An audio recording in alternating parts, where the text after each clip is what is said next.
Doncs avui amb nosaltres la nova presentadora del programa de dissabte a la nit a TV3, Preguntes freqüents. Laura Rosell, què tal, com estàs? Hola, molt bé, encantada. Com va ser aquell primer dia? Nerviosa? Buf, sí, bé, nervis abans d'arrencar.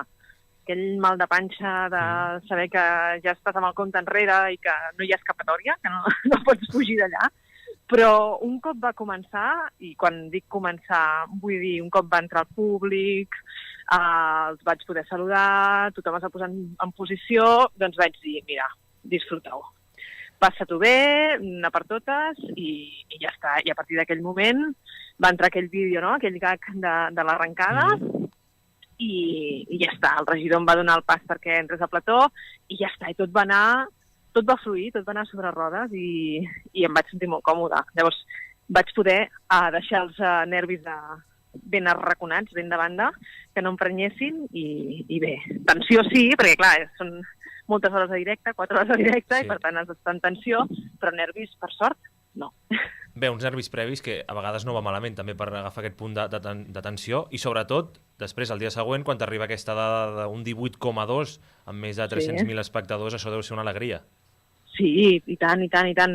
Molt contents perquè, a més, hi havia moltes expectatives, no?, en aquest programa, en aquest primer programa, i hi ha un equip al darrere que és fantàstic i que es fan uns fars de treballar increïbles i després tu això ho has de defensar davant la càmera i la responsabilitat de fer-ho bé per ells, no?, per l'audiència, però també per ells i per la casa, pel Terrat, pel TV3. Doncs sí, aquella xifra era una molt bona recompensa. Va ser com el colofó, no?, tanta tensió, digue-li nervis o tensió, tanta pressió dels dies previs per l'estrena. Va ser una bona manera de llevar-me el diumenge. Clar. I com vas rebre la notícia de presentar el programa, Preguntes freqüents? Doncs, mira, primer, el típic, no? Primer et truquen si vols fer un càsting i clar, allà sí que em vaig posar nerviosa, allà és curiós, eh? En el moment que em diuen, vols presentar-te al càsting pel Preguntes freqüents, em vaig posar molt nerviosa, em vaig atabalar perquè era un programa que a mi, com a espectadora, m'agradava molt, molt. Si podia, el mirava cada dissabte i era el programa que jo volia fer, el programa que m'agradava, el to, els convidats, sobretot, i ostres, clar, que m'ho proposessin a mi, em va posar molt, molt contenta, em va fer molt feliç i va ser així. Llavors vaig fer les proves, van passar uns dies sense saber res, el típic, i llavors em van trucar finalment a cap d'uns quants dies per dir-me que sí que m'hi volien i llavors jo encantada d'acceptar el repte. Quin tipus de proves es fan en aquests casos? Bueno, una prova de plató, presentar com si fos presentar el programa. Ja està, amb una miqueta una entrevista, un cara a cara, parlar amb el públic, vaja, suposo que cada programa, no?, quan vas a fer un càsting per un informatiu, doncs et fan presentar un mini informatiu, doncs el mateix, va ser això. I vas poder parlar amb el Ricard Ostrell abans de l'estrena? Bueno, amb el Ricard ens coneixem de fa molts anys. Vam coincidir a Ràdio Sabadell, perquè tots dos som de Sabadell, i hem anat mantenint el contacte al llarg d'aquests anys. Llavors, sí, vaig parlar una mica amb ell abans de l'estrena, em va desitjar molta sort, jo li vaig donar les gràcies i vaig dir que, bé, ja li havia dit que celebrava molt la seva feina perquè ho havia fet molt bé, i després del programa també hem parlat. Vull dir que amb el Ricard tenim... No és que sigui una relació de veure'ns cada dia, però tenim el contacte i crec que ens apreciem molt. Laura, molts et posem cara ja no només per l'estrena Preguntes freqüents, sinó perquè anteriorment no fa gaire t'havíem vist a 8 al dia, però no fa molt de temps que et veiem a televisió, fa poc. Estaves a la ràdio. Com ha estat aquest pas de ràdio a tele?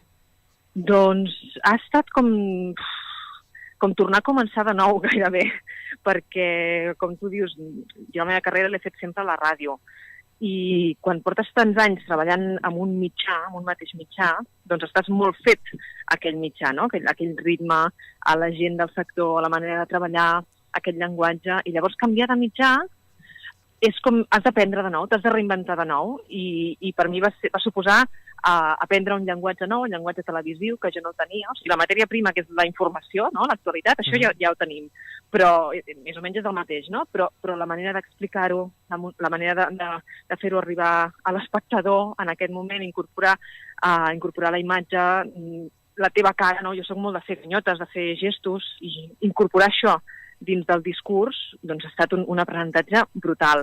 A part, doncs, canviar físicament d'espai, no? Perquè passar de RAC1 a 8TV, canviar d'equip, no? Deixar la redacció d'informatius de RAC1 per una redacció nova, la de 8 al dia. Tot això han estat uns mesos molt intensos de posar-me les piles i aprendre a tots els nivells doncs, tot de coses noves, no? Una nova manera de treballar, una nova feina, i disfrutar-ho, però com una nena petita. M'ho he passat molt bé. Molta ocupació, però també sabem que dediques temps a uns tallers, els tallers radiofònics, on, a part de, tu com deies, vas aprenent dia a dia, però tens uns alumnes que també aprenen dia a dia. Sí, els tallers... ara ja crec que aquest és el tercer any que hi soc, i va ser un gran descobriment, perquè sempre m'havia cridat l'atenció a la docència. Jo pensava, no sé per què, pensava més en la universitat, però és complicat a vegades compaginar una feina amb uns horaris tan exigents com és la ràdio, no? El periodisme, amb la universitat. I mira, vaig entrar en contacte amb la gent de tallers radiofònics, amb l'Albert Benet i tot el grup, i em van donar l'oportunitat de fer el taller d'iniciació, que jo feia. I va ser una experiència tan gran, amb un retorn tan gran, que no són alumnes, és gent apassionada de la ràdio, amb unes ganes boges de saber coses de la ràdio, que tens un retorn increïble, perquè qualsevol petita cosa que per tu és la teva rutina, no? Doncs obrir el micròfon, posar-te els cascos i dir bon dia, són les 7. Doncs per ells, ostres, el retorn era brutal. I hem fet amics, hem fet grups d'amics amb la gent que ha vingut al llarg d'aquests 2 anys als tallers, i al final és gent apassionada de la ràdio, que disfruta parlant de ràdio, escoltant ràdio, fent ràdio, i és, de veritat, una experiència de les millors que he tingut en els últims anys. S'ha de dir que això és verídic, perquè molts dels que estem aquí presents i enganxats hem pogut gaudir d'aquests tallers radiofònics i, per tant, l'aprenentatge i la feina que feu és molt bona. En doneu fe. Sí, totalment. Laura, en què s'assembla 8 al dia a Preguntes Freqüents? Ostres, en res. En res? En què és tele? Bueno, espera, deixa'm-ho pensar. Ostres, no, ja ho he dit bé, en res. Hi ha un plató, hi ha unes càmeres i hi ha actualitat, però no, són formats molt diferents. No tenen res a veure. A l'hora de treballar-hi també teniu el mateix... Ho feu de la mateixa manera o...? No, és molt diferent, és molt diferent. Pensa que 8 al dia és un programa diari. Per tant, estàs estrictament lligat al peu de les notícies d'aquell dia, dels protagonistes d'aquell dia. I més, tal com ha anat la temporada fins ara, no? Des del setembre, en tot el que ha passat, clar, hi ha hagut poc marge a preveure continguts, a preveure temes propis. És que no podies, perquè se't menjava el dia a dia. Han passat coses tan grosses que no et podies dedicar a anem a pensar un tema, un reportatge... No, era el que hi havia aquell dia, que ja era prou gros. I clar, Preguntes Freqüents és un programa a la setmana on agafes el més important de tot el que ha passat durant aquella setmana o del que passarà la següent i ho analitzes des de diferents punts de vista, amb diferents protagonistes, amb diferents periodistes col·laboradors. No té res a veure. I a part amb un plató que és impressionant, el joc que dona.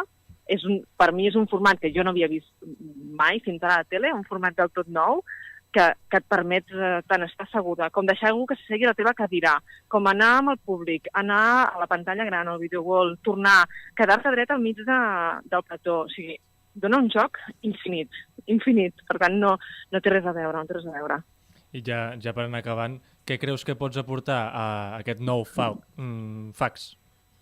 Doncs puc aportar tota la meva energia, tota la meva il·lusió, totes les ganes d'aprendre, totes les ganes d'explicar i d'entendre què és el que està passant i per què passen les coses, de parlar amb els protagonistes i de fer-ho passar, sobretot fer-ho passar bé a la gent que està un dissabte a la nit mirant la tele, que és del que es tracta al final, no? De passar tots una bona estona. I de moment, l'experiència del primer dissabte és que ens ho passarem molt bé aquesta temporada. De moment parlem només d'aquest projecte o tens algun més a la ment? No, ja en tinc prou amb això. Doncs... Són moltes hores, és que no us sembla, però són moltes hores, Ens ho imaginem. Al darrere. Laura, gràcies per atendre avui els micròfons aquí enganxats a la ràdio. Et seguirem veient cada dissabte, molta sort i, com sempre diem, tenir feina en aquest cas és bona senyal. I tant, moltes gràcies a vosaltres, ha estat molt divertit, un plaer. Que vagi molt bé. Igualment. Adéu.